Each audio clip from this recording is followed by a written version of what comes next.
In the year 97, Chinese envoy Gan Ying was sent on a mission to a mythical empire in the west. Is he going to see Rome? But first of all, we want to see for ourselves the truth in the ancient saying, "From Africa, always something new." As the Earth rotates, a wobble occurs that produces a 20,000-year cycle. During this cycle, Earth's climate zones shift to the north and back south again. This is why, some 12,000 years ago, the Sahara was a green savanna with lakes and rivers, as is also shown by ancient rock paintings. But between 5000 and 3000 BC, the climate started to get drier and drier. Once we arrive at the 1st century, weather conditions are more like today's, or perhaps a little bit wetter still.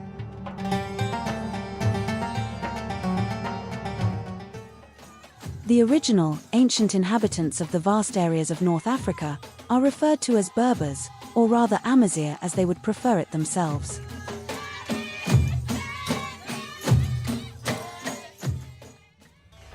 The Amazigh people are not a homogeneous group, as each region has its own traditions, history, and language.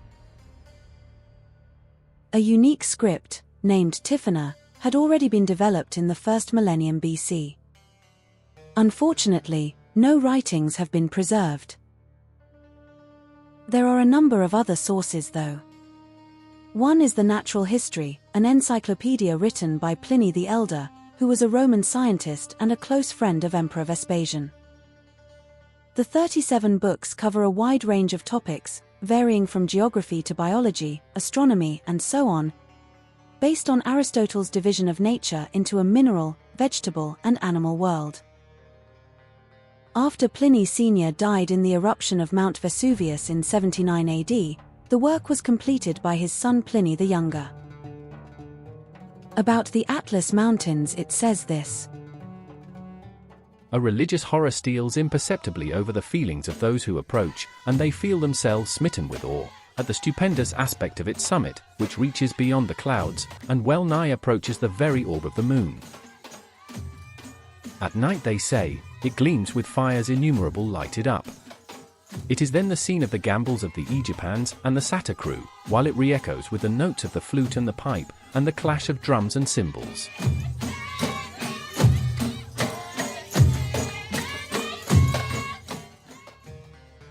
It is believed that the desertification of the Berber homelands contributed to the rise of Egypt around 3000 BC, and that many elements known to be Egyptian may have deeper Amazigh origins.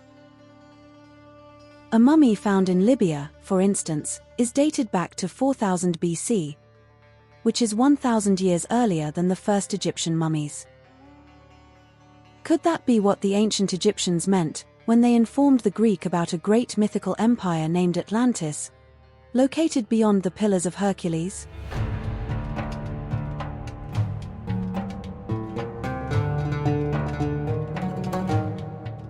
In any case, the worship of ancestors, and the preparations for an afterlife, seem to have been of profound importance to the Berbers.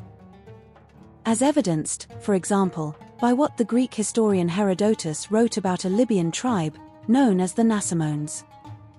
As for their manner of swearing and divination, they lay their hands on the graves of the men, reputed to have been the most just and good among them, and by these men they swear. Their practice of divination is to go to the tombs of their ancestors, where after making prayers, they lie down to sleep, and take for oracles, whatever dreams come to them. Herodotus also notes that none of the Libyan tribes eat the meat of cows, as they all honor Isis, an Egyptian goddess. Amun, the god of the winds and king of gods, was also a remarkable common deity. His most famous temple in ancient Libya was at Siwa, an oasis in Egypt still inhabited by Amazigh today. The Egyptians combined Amun with several of their other gods, while the Phoenicians merged Amun with Baal to become Baal Amun. Early depictions of rams in North Africa have been dated to almost 9000 BC. The interaction between different regions was also observed by Roman historian Sallustius. Around 50 BC, he wrote, "When Hercules died in Spain, as the Africans believe, of those who made up the army, the Medes, Persians, and Armenians crossed by ships into Africa and settled in the regions nearest to our sea, the Persians closer to the ocean. The Medes and Armenians connected themselves with the Libyans, who dwelled near the African Sea, while the Getulians lay more to the south, not far from the torrid heats. And all these peoples soon built themselves towns, as, being separated from the Spaniards only by a strait, they began to trade with each other." At the end of the 1st century, the entire coastal region had been conquered by the Romans. This fertile area was crucial for supplying grain and other products to the Roman citizens. In the arid regions outside the coastal areas, the Amazigh peoples mainly lived a nomadic lifestyle. As Pliny the Elder puts it, By the Greeks this region was called Metagonitis, and the Numidians received the name of nomads, from their frequent changes of pasturage, upon which occasions they were accustomed to carry their mapalia, or in other words, their houses, upon wagons.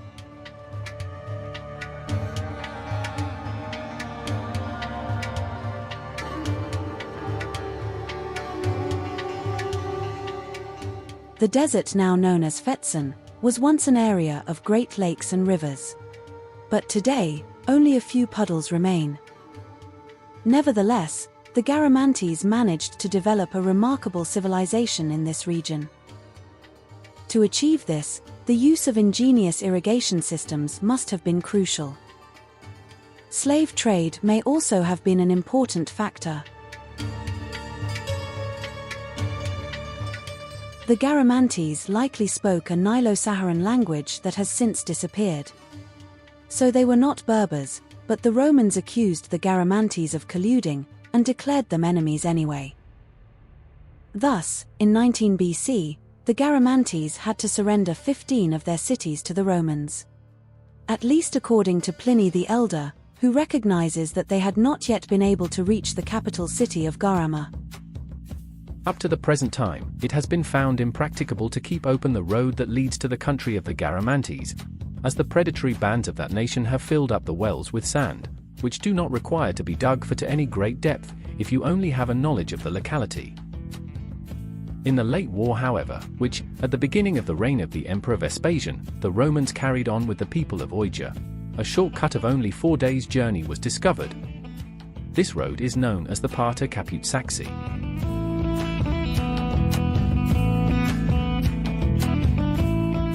The Tuareg are an ancient Amazigh people that still inhabit the Sahara today. Without their hospitality, we would never have made it through the desert following the old trade routes. If Pliny the Elder is to be believed, we should expect to find some of the most bizarre creatures once we arrive on the other side. The Blemia are said to have no heads, their mouths and eyes being seated in their breasts.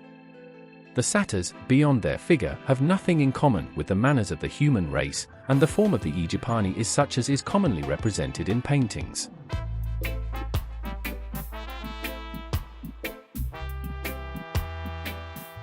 Fortunately, reality is quite different. What we find instead is once again a huge diversity of communities and tribes, grouped into the Nisha-Congo language family.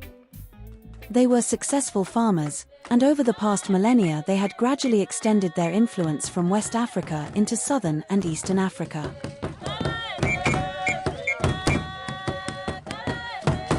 The various cultures all have their own stories and chants, centered on the belief in a supernatural spirit world that permeates everything. Music and dance may serve as gateways to this realm. Deceased humans, as well as animals or objects, continue to exist in the spirit world and can exert their influence or interact with the physical world. Therefore, it is crucial to honor the spirits of the ancestors.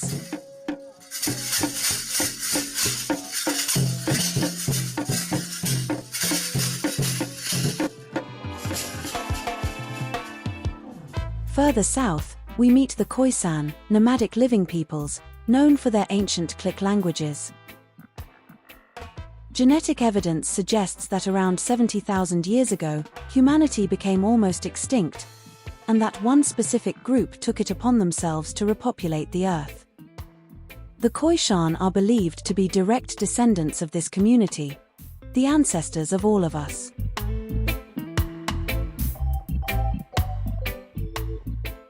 We move on to the East Coast, where favorable climatic conditions contributed to the rise of the Great Kingdom of Aksum, around 150 BC. Although most of its wealth and power came from managing various trade routes between India and Roman cities. Which is probably why in the 1st century, Greek served as the lingua franca. The first historical mention of Aksum comes from a Greek trading guide known as the Periplus of the Erythraean Sea, written by an unknown author, sometime around 50 AD. About the important harbour city of Adulis, it says, "There are imported into these places undressed cloth made in Egypt for the Berbers, robes from Arsinoe, cloaks of poor quality dyed in colours, double-fringed linen mantles. Many articles of hint glass, and others of murrhine, made in Diospolis, and brass, which is used for ornament, and in cut pieces instead of coin. Sheets of soft copper, used for cooking utensils and cut up for bracelets and anklets for the women. Iron, which is made into spears used against the elephants and other wild beasts, and in their wars. There are exported from these places ivory, and tortoiseshell and rhinoceros horn."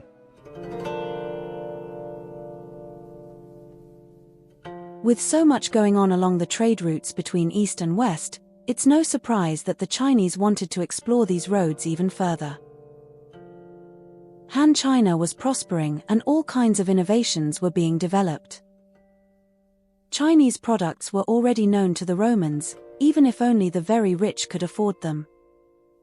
At the same time, the Chinese were aware of a great empire in the far west that they called Da Qin, recognizing it to be similar to their own. Although it was written in the 5th century, the Book of the Later Han covers the history of the Eastern Han dynasty in the 1st and 2nd century. But Rome is also discussed. They have all the precious and rare things that come from the various foreign kingdoms. They make gold and silver coins. 10 silver coins are worth 1 gold coin. They trade with Persia and India by sea. The profit margin is 10 to 1. The people of this country are honest in business, they don't have two prices. Grain and foodstuffs are always in good supply. The resources of the state are abundant. When envoys from a neighboring kingdom arrive at their border, they use the courier stations to get to the royal capital, and when they arrive, they give them gold coins. The king of this country always wanted to send envoys to the Han, but Persia, wishing to control the trade in multicolored Chinese silks, blocked the route to prevent them getting to China. Direct communication between Rome and China had not yet occurred though. But in the year 97, General Ban Chao did send his envoy Gan Ying on a mission to Rome. Apparently, the Parthians didn't want to give up their lucrative control over the trade routes, and discouraged Gan Ying from ever reaching his destination. As reported in the Book of the Later Han, he reached Tiaoji, next to a large sea. He wanted to cross it, but the sailors of the western frontier of Parthia said to him, "The ocean is huge. Those making the round trip can do it in 3 months if the winds are favorable. However, if you encounter winds that delay you, it can take 2 years. That is why all the men who go by sea take stores for 3 years. The vast ocean urges men to think of their country and get homesick, and some of them die." When Gan Ying heard this, he gave up his plan. See you in the next decade.